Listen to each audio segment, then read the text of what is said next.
Good morning. Matthew chapter 16.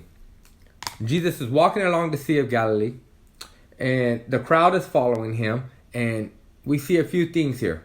One, Jesus has compassion for the crowd. Two, you got the Pharisees following Christ again, demanding a sign. And three, Jesus asks the most startling question that we would all one day have to answer for ourselves. So Jesus is now walking along the Sea of Galilee, and the Pharisees are there to test him, and they're demanding a sign. They see all the signs Christ already did, and I don't know if they believe those by the sleight of hand, if it was by coincidence. We know that they try to claim it was because he had a demon that he was doing these signs, and now they're asking from a sign from heaven. And Jesus says, in the morning, it will be stormy for today, you guys will say, and the sky is red and threatening. You guys can look at the weather, and you guys can look at the sky and understand the weather, but you don't know how to interpret the appearance of the sky.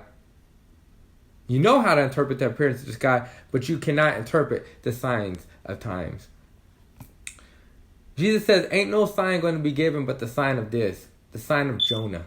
As Jonah was in the belly of the whale, or the fish, for 3 days and 3 nights, so will the Son of Man be. And therefore Christ says that's the only sign you'll be given. Christ continues to walk, and we read that he has compassion on the crowd of 4,000 men, minus women and children again. And the disciples once again are worried about how are these people going to eat. And Jesus says, have you guys forgotten, O you of little faith? But what I want to focus on is as Christ is walking to the district of Caesarea Philippi, a well-known idol worship country or place, and there's most likely temples set up for all these false gods, Christ turns around and he asks, who do people say I am? And the disciples come up with all these different things. Some say you're John the Baptist. Maybe you're risen from the dead. Some say you're Elijah. Some say you're Jeremiah. And I love what Christ says. He says, but who do you say I am?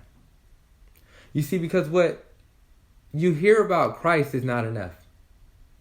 What I may be right here on this video telling you about Christ is not enough. What your pastor may tell you about Christ is not enough. But who do you say Christ is what's going to make the difference between your relationship with Jesus Christ and you. Peter blurts out without thinking, the Son of God, you are the Messiah, you are the Holy One. And we see that Christ quiets him because he still does not understand what he is saying. That question is going to be given to all of us one day. Who do you say I am? And based upon that question, is going to determine your salvation. God bless you.